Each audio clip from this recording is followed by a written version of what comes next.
estaré hoy platicándoles alguna cosa y después, sí, ¿eso qué tiene que ver? Van a decir, pero bueno, van a ver que sí tiene que ver a lo que vamos. Miren, les hemos comentado de manera general, ¿verdad? Ya saben que estamos trabajando en poner en orden todas las cuestiones legales y fiscales de la iglesia. Se los platicamos de manera general, no entramos en detalles porque es muy engorroso, es mucha información y pues digo, sepan lo que estamos haciendo, pues sin entrar en detalles porque pues no viene al caso, ¿no? Que sepan tanto detalle, además ¿para qué me platican todo eso? Pero bueno, es cierto, nada tiene que ver eso. Pero saben, una de las cosas que estamos haciendo es poner en orden la documentación que como asociación religiosa, porque ahora ya delante del gobierno ya tenemos personalidad, entonces bueno, somos una asociación religiosa y estamos poniendo en orden la documentación que tenemos ahí ante la Dirección de Asuntos Religiosos de la Secretaría de Gobernación. Y para ello, entre muchas cosas, ¿saben?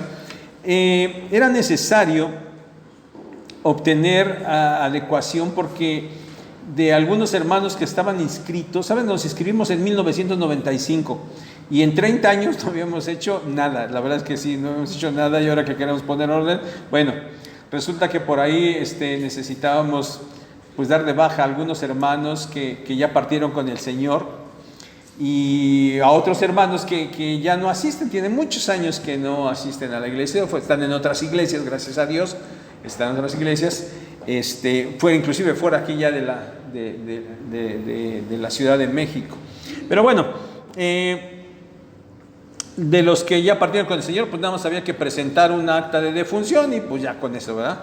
Pero de los que ya no están aquí asistiendo, que están todavía en esta tierra, había que llevar una carta de renuncia, ¿no? O sea, que renuncian ya pues a buscarlos a los hermanos, ¿verdad? Bueno, saben, uno de estos hermanos es Andrés Morales, que algunos sí conocen, ¿verdad? Los que estamos más viejitos conocen a Andrés Morales, y para los que no lo conozcan, es el hermano del doctor Javier, que sí está con nosotros, ¿verdad? El doctor Javier, su hermano está. Pues miren, con Andrés, allá en nuestras épocas de juventud, yo fui muy cercano, éramos muy, muy cercanos, convivimos mucho. Y bueno, pues ya se fue, ya no nos vimos. Pero bueno, lo contactamos, le explicamos y dijo, sí, no hay problema. Entonces ya cuando quedamos, lo fui a buscar, fui a su lugar de trabajo y entonces se hizo un capítulo, tuvo que salir por ahí. No nos habíamos visto en más de 10 años, creo, ya muchísimo, ni hablado ni nada. Entonces nada más pudimos hablar 15 minutos, no fue mucho. Y después de que hablamos, al siguiente día yo me quedé pensando, no hablamos mucho, ni de muchos temas, obviamente en 15 minutos que se puede hablar, pero yo me quedé con una idea por lo que él decía, y me quedé pensando, pues me gustaría contactarlo, llamarlo, invitarlo a comer o a tomar un café, nos sentemos a platicar, y no para remembrar. Y dice, no quiero remembrar tiempos pasados. Yo quisiera preguntarle, oye Andrés, a ver, así como estás ahorita, de eso un poquito que platicamos, o sea, así como estás ahorita, ¿tú te imaginabas, cuando nosotros éramos jóvenes, te imaginabas que ibas a estar aquí o íbamos a estar aquí como estamos? ¿Te imaginabas que así íbamos a estar? Cuando éramos jóvenes, ¿tenías alguna perspectiva de qué esperabas a cuando llegáramos ya, cuando tuviéramos nuestra tarjeta INAPAM o algo así? Pues bueno, no lo he hecho, no sé si lo vaya a hacer, no lo sé. Pero bueno, me quedó esa espinita por ahí, esa inquietud. Y un día, también por asuntos de este tipo, fui a casa de nuestro hermano Imazabelis y ahí así le pregunté, oye, ya platicamos un buen rato, estuvimos platicando de esos asuntos. Y me quedó la inquietud, dije, bueno, me gustaría platicar con los jóvenes de mi generación, que les digo, ya todos tenemos INAPAM, ¿verdad? Pero bueno, para ver, y la realidad es que, ¿saben? Yo creo que no, o sea, obviamente porque convivimos mucho y muy cercano con todos y que dijéramos, oye, no, después cuando llegue el tiempo esto, va a pasar esto, o sea, que tuviéramos un plan de vida. La verdad es que no es cierto, o sea, la verdad es que no es cierto, no teníamos nada de eso, ¿no? Y bueno, quizás todos, como todos, pues sí, yo quiero crecer, quiero terminar una carrera, quiero casarme, quiero tener mi familia, pues sí, de manera así como que muy general, pero un plan así, un plan de vida, pues yo creo que no. Y platicaba esto con Joel y decíamos, pues que tal vez aquí en México como cultura no tenemos como que mucho eso, ¿no? Como digo, a lo mejor cosas muy, muy generales, ¿no? O sea, sí, estudiar, trabajar, tener una familia, una casa y cosas así, pero algo muy concreto, muy específico, parece que no. O no lo sé, pero no sé, ustedes jóvenes, jovencitos, ¿sí tienen algo? ¿Sí tienen idea? ¿Tienen su meta bien puesta? Jóvenes así ya bien definida y saben dentro de 2 años esto y dentro de 5 esto y dentro de así están bien. ¿Saben a dónde van? Hermanos adultos que están en ya edad madura, o sea, no son ancianos de ninguna manera, pero ya están en donde creían estar, o sea, de verdad, sí, yo ya a esta edad, yo ya mis metas que tenía ya las cumplí, estoy cumpliendo con lo que yo tenía, ¿sí están así? Hermanos adultos, ya los que somos, otra vez, perdón por la palabra, pero es la referencia, los que tenemos INAPAM, ¿estamos donde pensábamos estar cuando éramos jóvenes? Y la verdad es que decimos, pues es que ni me imaginaba nada, ¿no? Esa es la verdad. Sinceramente ni nos preocupamos ni nos ocupamos en alcanzar nada, porque ni siquiera nos hemos trazado algo concreto, ni siquiera. Ahora, dices, bueno, ¿y todo esto que me está diciendo a qué viene? Bueno, porque quiero, hermanos, que consideremos algo importante. Somos cristianos. Por lo menos la inmensa mayoría de los que estamos aquí ya somos cristianos. ¿Tenemos claro de qué se trata la vida cristiana? ¿Tenemos claro todos de qué se trata la vida cristiana? Quédense con esa pregunta en la mente, ¿sí? Quédense con esa pregunta en la mente, porque al final, allá en la conclusión, voy a regresar a ella. Y lo vamos a hacer después de que meditemos en Juan 14:16, que es el versículo de la predicación de hoy. Juan 14:16, y yo rogaré al Padre y les dará otro consolador para que esté con ustedes para siempre. Y el título de la predicación es el Espíritu Santo, el ayudador. ¿Y eso qué tiene que ver con nuestra vida cristiana? Van a decir, ¿no? De eso que me estás hablando, ¿qué tiene que ver esto que ahora estamos leyendo y el título de la predicación? Bueno, ya verán al final qué es lo que tiene que ver. Pero este es el texto y este es el título de la predicación de hoy. Y 2 cosas vamos a considerar. El primera de ellas, primer punto, el ayudador. El ayudador. Nuestro texto dice, y yo rogaré al Padre, y les dará otro consolador. Empieza nuestro texto, nuestro verso 16, empieza con una conjunción, y.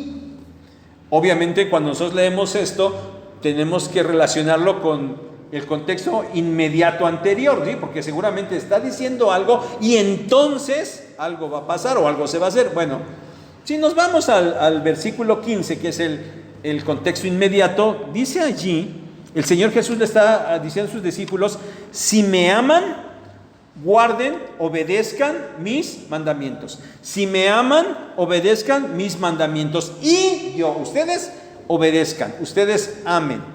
Ámenme y demuéstrenme su amor a través de su obediencia. Y yo por mi parte, está diciendo, y yo, dice el Señor, yo rogaré al Padre. Es el Señor Jesús el que va a hacer este ruego. Y este ruego del Señor no es de ninguna manera como el ruego de cualquier creyente a su Padre Celestial. No es como el ruego de esos sus discípulos. El Señor les había enseñado a orar, ellos oraban, pero el ruego de los discípulos no era de ninguna manera igual al ruego del Señor Jesús. Porque este era el ruego del Hijo unigénito a su Padre. Había una relación única, una filiación única. Nadie más la tiene más que solo ellos. Y por eso es que esto era un ruego especial, muy, muy especial. Es cierto que el Señor Jesús, en tanto persona de la Trinidad, en tanto segunda persona de la Trinidad, en tanto Hijo de Dios, en esa encarnación aquí en la tierra, Él se sujetó a la voluntad del Padre, ¿sí? En tanto diferencia entre personas de la bendita Trinidad.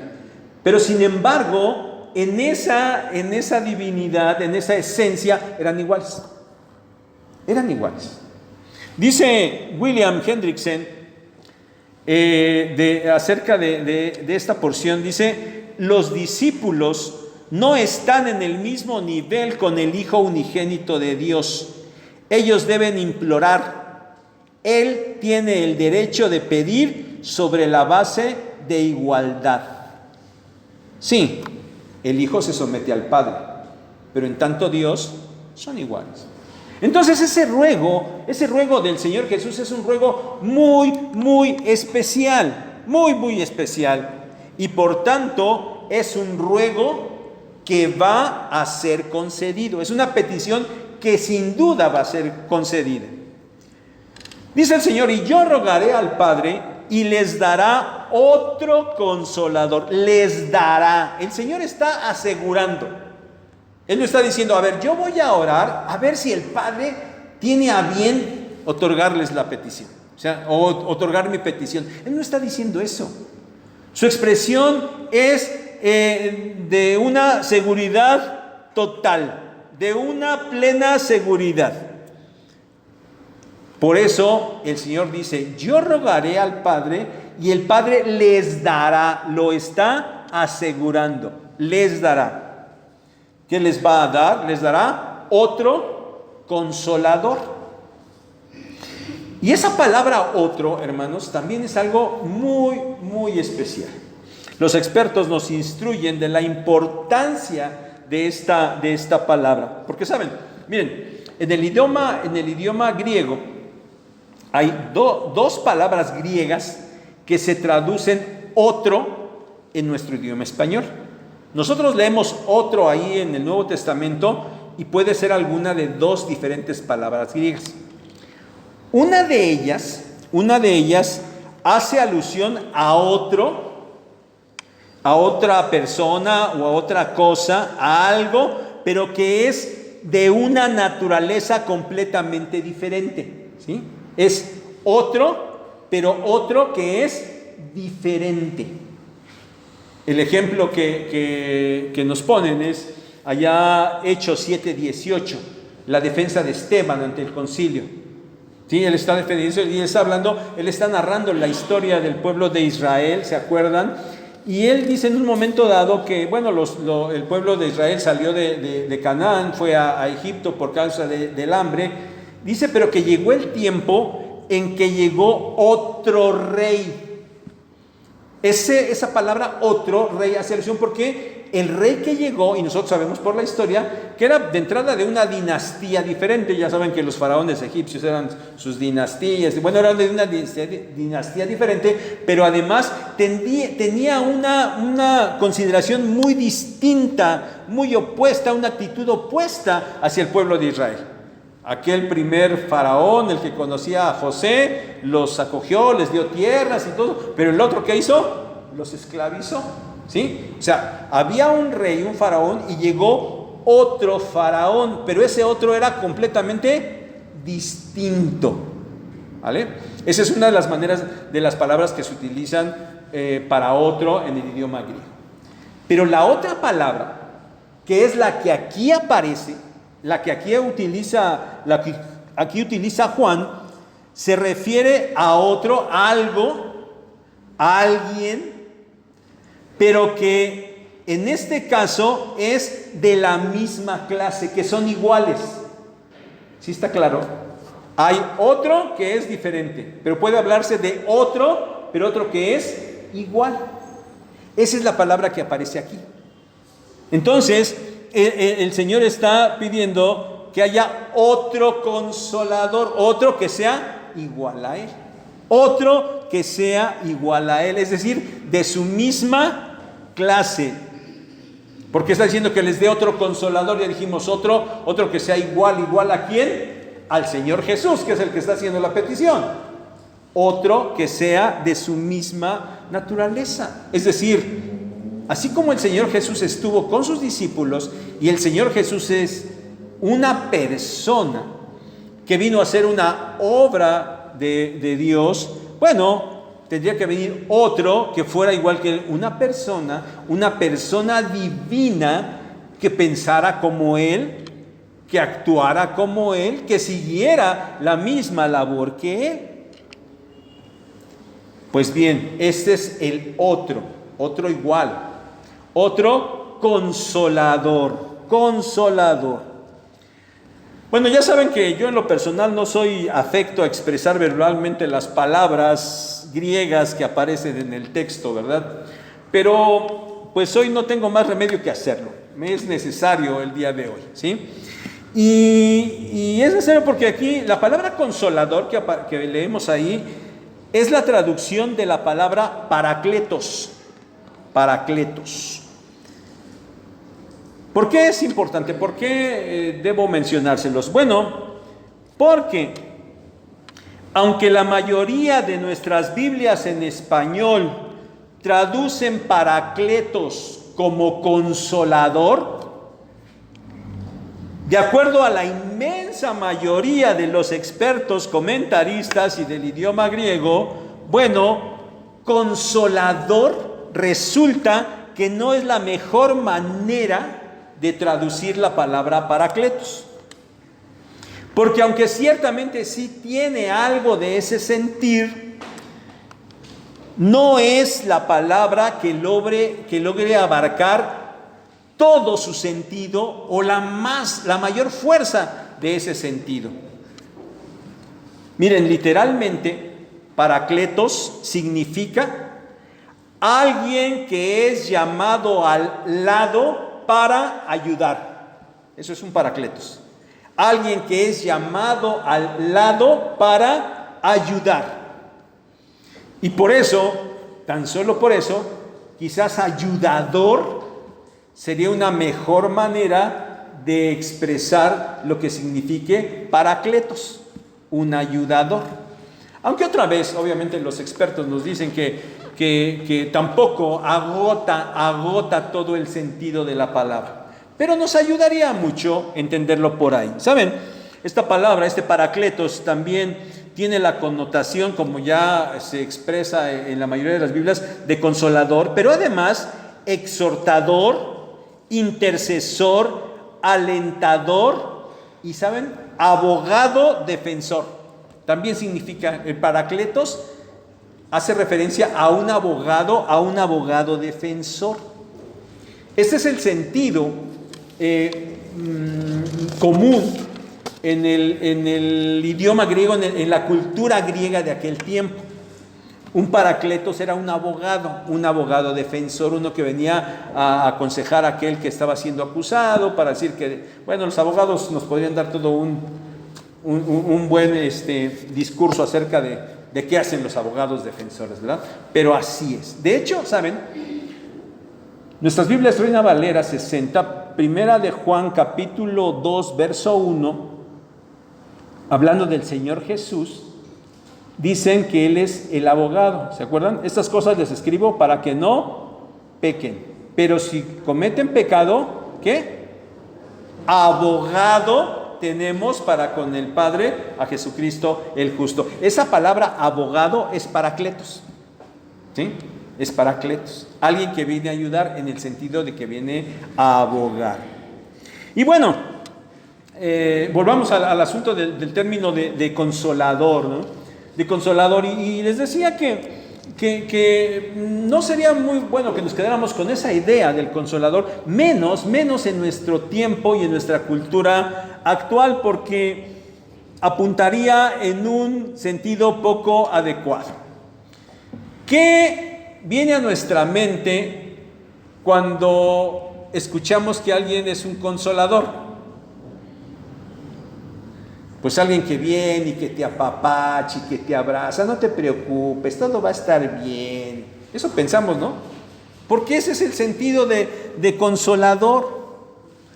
Consolar significa aliviar la pena o aflicción de alguien.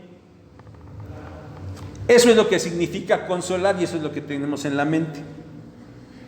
Pero saben, quedarnos con ese significado del paracletos, creo que sería reducir grandemente su sentido. Sería, creo que hasta incorrecto y yo no sé si hasta ofensivo decir que consolar es la tarea del paracletos. Bueno, cabe mencionar en este momento, porque así lo hace el Señor ahí en el verso 17, después de hablar, decir, les dará otro consolador para que esté con ustedes para siempre. Y dice el verso 17, el Espíritu de verdad. ¿Quién es el paracletos? El Espíritu de verdad. ¿Quién es el Espíritu de verdad? El Espíritu Santo. El Espíritu Santo. Entonces, hermanos, digamos que el Señor está prometiendo a sus discípulos que debido a su ruego, ellos van a recibir al Espíritu Santo para que venga al lado de ellos para ayudarlos. Ese es el sentido. Entonces utilicemos esta acepción, ¿verdad? El Espíritu Santo es el ayudador. Ahora, dice al final de este verso 16, para que esté con ustedes para siempre.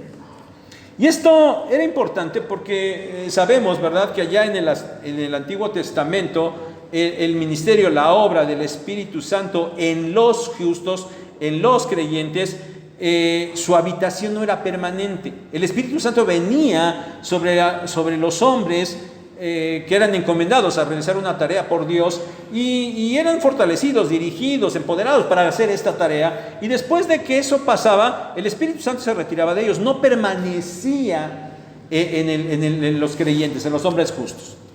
Sin embargo, ya en el Nuevo Testamento, como lo hemos visto en el libro de los Hechos, ¿verdad?, a los pocos días de que el Señor les está diciendo estas palabras de Juan 14, a los pocos días el Espíritu Santo iba a venir a descender sobre los creyentes, sobre la iglesia, pero ahora sí iba a permanecer para siempre. Ya no se iba a ir. Ya no se iba a ir. Bueno, el Señor lo está diciendo aquí, ¿verdad? Yo rogaré al Padre que envíe al Espíritu Santo para que esté con ustedes para siempre. Bueno, el Señor lo había dicho también allá en Juan 7:39, cuando está hablando en los días de la fiesta. Dice ahí que dice, si alguno tiene sed, venga a mí y beba. El que cree en mí, como dice la Escritura, de su interior correrán ríos de agua viva. Eso dijo el Señor. ¿Y qué significaba eso? Juan nos lo explica, ¿verdad? Dice verso 39, esto dijo del Espíritu que habían de recibir los que creyesen en Él, pues aún no había venido el Espíritu Santo, porque Jesús no había sido aún glorificado. El Señor había dicho, y aquí lo está ratificando, el Espíritu Santo vendría ahora de manera permanente sobre todos los que creyeran en Él. Y el Espíritu Santo vendría porque sería el ayudador de los discípulos. Hermanos, para nosotros, como iglesia actual, la aplicación de esto que acabamos de explicar es prácticamente directa.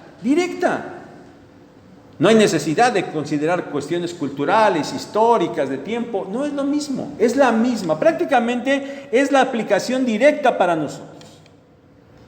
Cuando nosotros creímos en el Señor, el Espíritu Santo vino y habitó en nosotros. Lo acabamos de leer ahí en Juan 7:39. Pero Efesios 1:13 nos dice lo mismo. Dice, cuando nosotros creímos, el Espíritu Santo, fuimos sellados con el Espíritu Santo. Nosotros ya tenemos el Espíritu Santo. Tenemos al Espíritu Santo habitando en nosotros. Y una de las cosas que Él hace es ayudarnos. Ayudarnos. Pues bien, el Espíritu Santo es el Paracletos, el ayudador. ¿Pero ayudador en qué? ¿O para qué? ¿Cuál era la necesidad de ayudar? Bueno, ese es el punto número 2. Por ahí, David, por favor, punto número 2. El contexto, mis hermanos, de nuestro versículo 14-16 lo componen los capítulos 13 al 17 de Juan. ¿Sí? Es importante que vayamos ahí, porque saben, en estos capítulos nosotros podemos encontrar las cosas que nos van a ayudar a responder a la pregunta de qué es en lo que el Espíritu Santo iba a ayudar a los discípulos. Estos capítulos 13 al 17 son el discurso último del Señor Jesús a los suyos antes de ser crucificado. Estaba a unas horas, pocas horas de ser apresado y luego al siguiente día ser llevado a la cruz. Es el momento, este discurso se da en el momento de cuando el Señor Jesús está instituyendo la última cena, el nuevo pacto. Los evangelios sinópticos nos cuentan de manera no tan detallada, pero nos dan cuenta de la institución de la cena del Señor. Juan no se ocupa mucho de eso, pero en esa noche, en ese aposento alto, y después cuando salen de allí, el Señor les da todas estas instrucciones de los capítulos 13 al 17. Y miren, lo que allí encontramos, y pongan atención, allí encontramos, de manera resumida, no lo vamos a leer, les los voy a puntualizar nada más las cosas que allí encontramos. El Señor les dice que la relación que debe haber entre ellos debería ser muy, muy especial, ¿sí? Esa relación debería ser de humildad y de servicio. El Señor les lavó los pies, ¿verdad? Y les dijo, ustedes me dicen maestro y Señor, y dicen bien porque lo soy. Pero yo les he lavado los pies, que era la tarea más humilde, del siervo más humilde. Y les dijo, bueno, lo he hecho para que sigan mi ejemplo. Así como yo lo hago, ustedes también tienen que hacerlo. Tienen que servirse al grado de la mayor humildad. Eso tenían que hacer los discípulos. Y esto era tremendo, porque ¿qué tenían en la cabeza los discípulos? ¿Qué estaban peleándose? A ver quién era el mayor de todos, ¿verdad? Sí, estaban discutiendo, a ver, yo te voy a lavar tus pies. No, tú me los vas a lavar a mí porque yo soy el mayor. Se estaban peleando por quién era el mayor. Y el Señor les dice, tienen que tener una relación muy especial de humildad y de servicio. Su amor, el amor entre ellos tenía que ser tan grande como el amor que el Señor les había mostrado, e inclusive que les iba a seguir mostrando de una manera tan grandiosa y tan sacrificial dentro de algunas horas en la cruz. Ese tipo de amor es el que deberían de tener entre ellos, ese amor sacrificial. ¿Qué sabían los discípulos de las Escrituras del Antiguo Testamento? Amarás a tu prójimo, ¿cómo? Como a ti mismo, ¿sí? Y ahora el Señor dice, no como a ti mismo, tienes que amarlo como yo te he amado. ¡Bum! Tenían que ser uno en el Señor. Tenían que ser perfectos en unidad. El Señor estaba a punto de ser apresado. ¿Y los discípulos qué iban a hacer? Iban a salir todos despavoridos, atemorizados, iban a huir.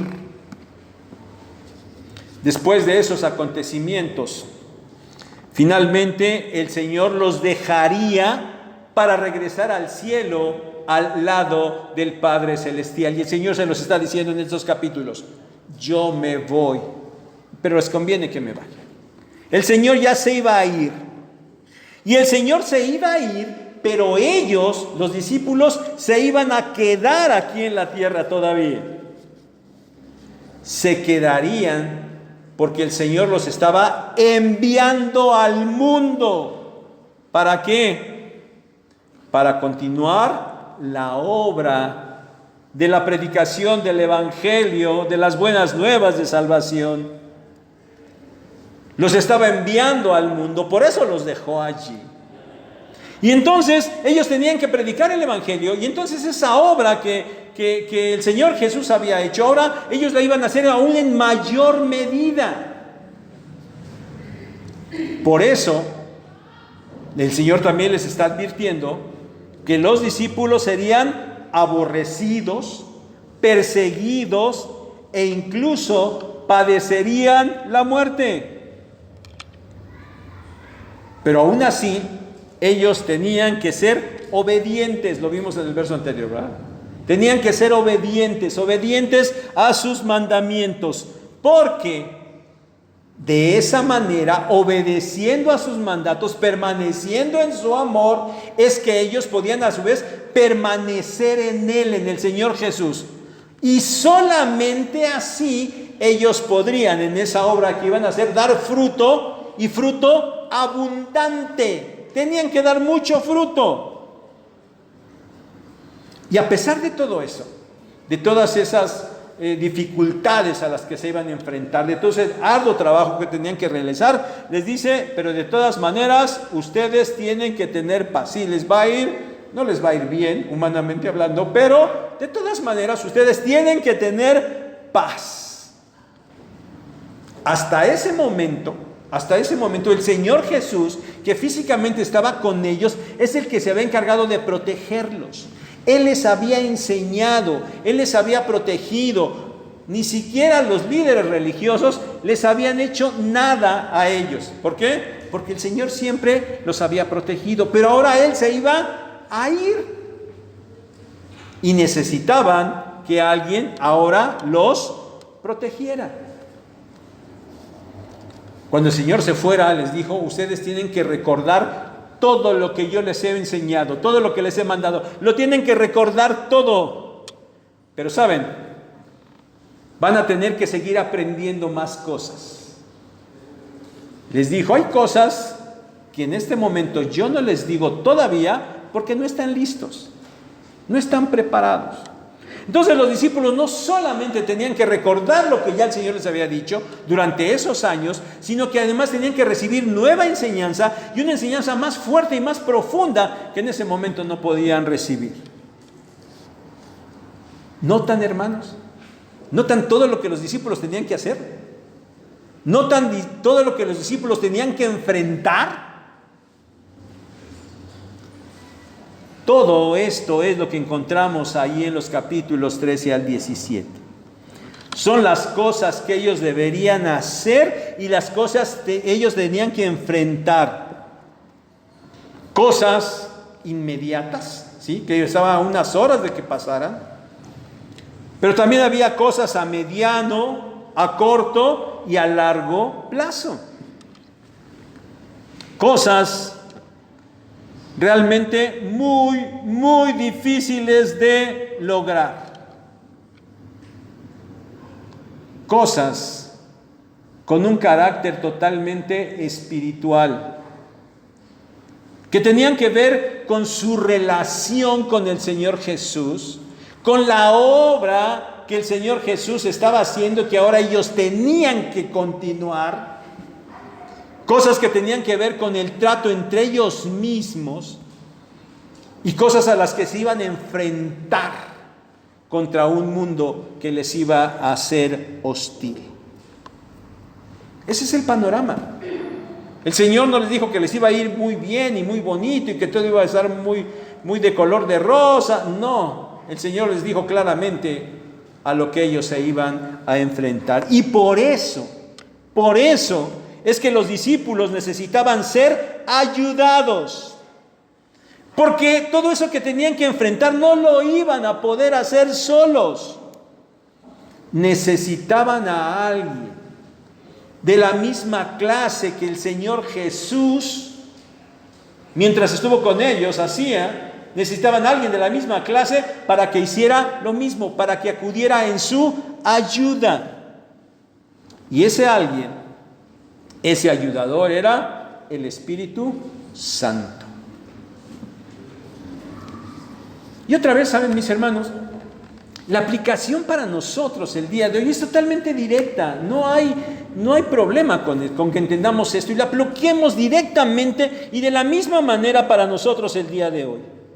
Nosotros necesitamos del ayudador, necesitamos del Espíritu Santo, porque nosotros también tenemos que realizar la tarea que el Señor nos ha encomendado como iglesia. Y podríamos mencionar muchas cosas. Déjenme decirles unas pocas solamente. Hermanos, nosotros tenemos que resistir el ataque del mundo. Oró el Señor allí en Juan 17 también por nosotros. Estamos en el mundo, pero no somos del mundo. Y por eso es que nosotros tenemos que luchar contra el mundo. Tenemos que resistir contra ese ataque tan fuerte del mundo, contra sus pensamientos, contra sus formas, contra su cultura. Esa cultura que cada vez está más abiertamente en contra del Señor, en contra de Dios. Nótenlo. Digo, ya lo saben, hermanos, pero miren, en días pasados y por ahí en las redes los cristianos hicieron eco mucho de esto, ¿verdad? Pero por ahí alguien en un ambiente político mencionó a Dios. Y ni siquiera porque esta persona fuera cristiana, no lo es, no es cristiana. Pero sin embargo, pues mencionó a Dios, y ni siquiera porque tuviera la intención de hablar de Dios, ni mucho menos predicar el Evangelio, simplemente lo mencionó. ¿Y qué hicieron? Luego se le fueron encima, ¿verdad? No puedes hablar de nada de esto, esas son tus creencias personales, este es un estado laico, y bueno, hicieron un escándalo simplemente porque mencioné a Dios en un lugar político. Pero ¿qué pasó a los pocos días? Ya instalaron al nuevo poder judicial, ¿verdad? ¿Y qué hicieron? Una ceremonia religiosa. Pero una ceremonia religiosa totalmente idolátrica, mundana, pagana, ¿sí? ¿A quién se encomendaron? Pues a Quetzalcóatl, a Huitzilopochtli, no sé a quién, pero eso es lo que hicieron, ¿sí? El mundo cada vez más está en contra de Dios, de la fe en Dios. O sea, no se trata de que sean muy laicos y de que lo que se trata es de que no quieren a Dios metidos ni siquiera que se los mencione. Pero sí pueden ir con cuestiones totalmente aberrantes, ¿no? Y ahí nadie dice nada. Tenemos que luchar y resistir, hermanos, resistir. No, cuando digo luchar no tiene que vayamos y que hablamos y echemos la voz. No, hermanos, no somos llamados a eso, que quede claro. Tenemos que resistir el ataque de ellos. Ya se predicó hace 8 días. Tenemos que resistir firmes el ataque del diablo, ¿sí? No tenemos que ir a luchar contra nadie, tenemos que resistir. Y otra cosa en la que tenemos que resistir, ya saben que hoy en día es muy aplaudido en que alguien promueva abiertamente, sin censura alguna, la agenda LGTB, ¿verdad? Alguien lo dice, todo el mundo lo puede promover donde sea y todo el mundo le aplaude. Pero cuidadito y digas Dios o díganles de tu fe, porque cállate, tú no puedes decir eso, tú en lo privado, pero aquí en lo público no puedes decir nada. Hermanos, ese mundo nos enfrentamos. Ese es el mundo que viene contra nosotros. Necesitamos la ayuda del Espíritu Santo para resistir. Pero también necesitamos la ayuda del Espíritu, hermanos, porque nosotros no podemos nunca tomar la forma del mundo. Romanos 12:2. No podemos tomar la forma del mundo tan aberrantemente pecaminosa. Eso significa, hermanos, que tenemos que vivir en santidad, en completa santidad, que hoy en día resulta ya algo, para el mundo, algo ridículo. Un ejemplo de esto es la aberrante libertad o libertinaje sexual. Es terrible ya lo que hoy sucede.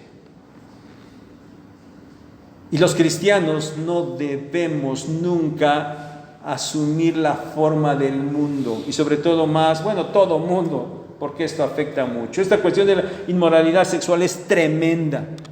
Y los cristianos, y quizás los jóvenes, pues si el mundo no lo ve tan mal, pues ¿qué tiene que tenga yo relaciones sexuales fuera del matrimonio? No importa.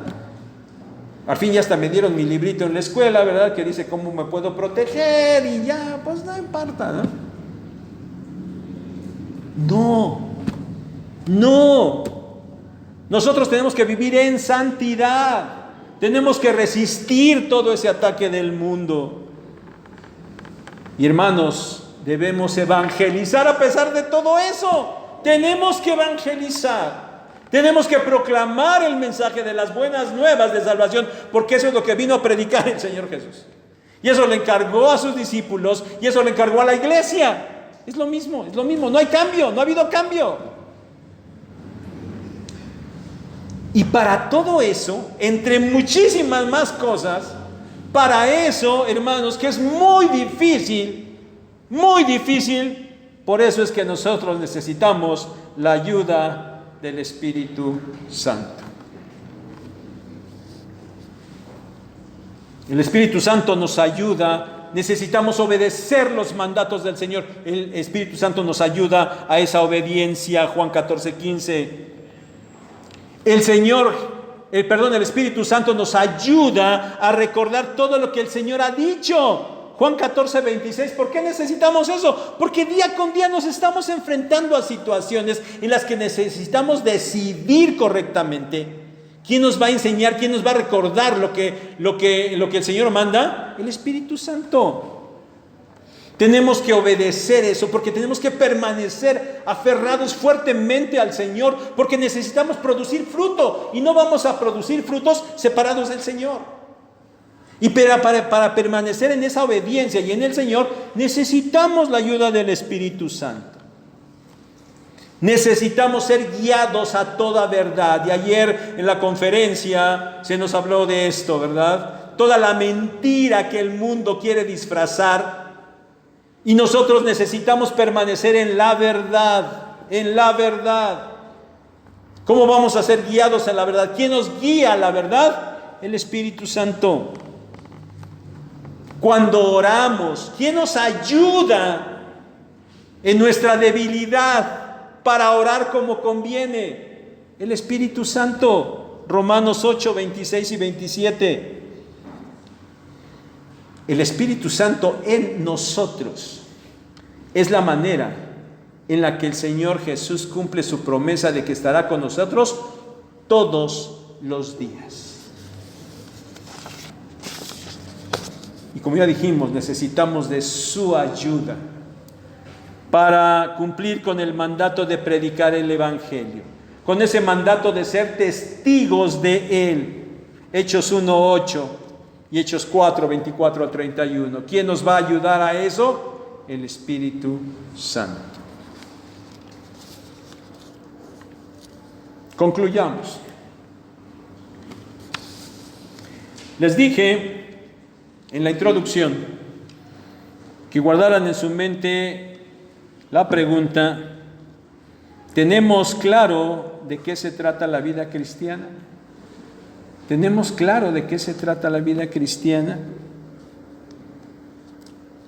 Bueno, para empezar, hermano, quiere que estés plenamente consciente. Tú eres cristiano, ¿no es cierto? Tú eres cristiano. Por lo menos la inmensa mayoría de los que estamos aquí ya somos cristianos. Tú eres cristiano. Y hermano, para empezar, si tú no te habías puesto a considerar de qué se trata, qué significa ser cristiano, hazlo en este momento. Se trata de todo esto que hemos venido diciendo en los dos puntos anteriores, sobre todo en el segundo punto. De eso se trata. Y si pudiéramos resumir todo eso, yo les diría así: ¿de qué se trata la vida cristiana? Se trata de obediencia. ¿A quién? A Dios, a su palabra. Se trata de obediencia. Se trata de santidad de vida, ser santos. Se trata de vida en comunión con la iglesia, en la iglesia, vida en comunión. Ese amor fraternal que nos lleve a un servicio mutuo, un servicio humilde. Y se trata de evangelizar. Si no lo tenías claro, de eso se trata la vida cristiana.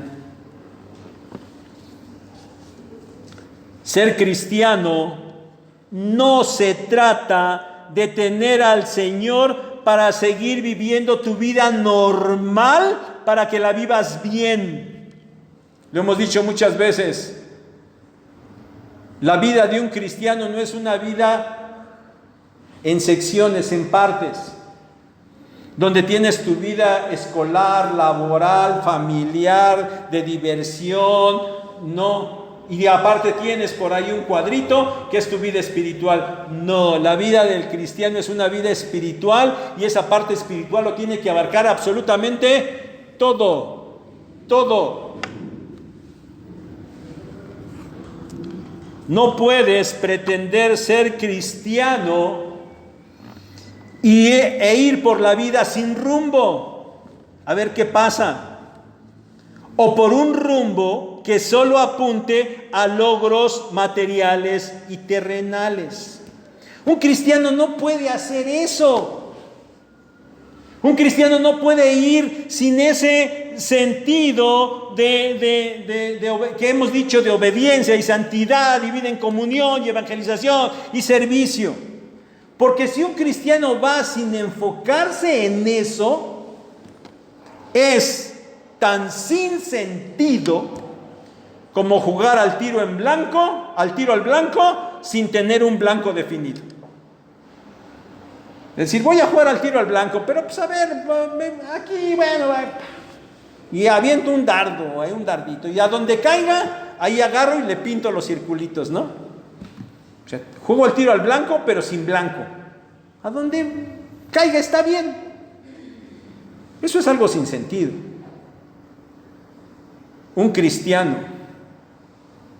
que no vive su vida en obediencia, santidad, comunión, servicio y evangelización, es un cristiano que vive la vida sin sentido, sin sentido.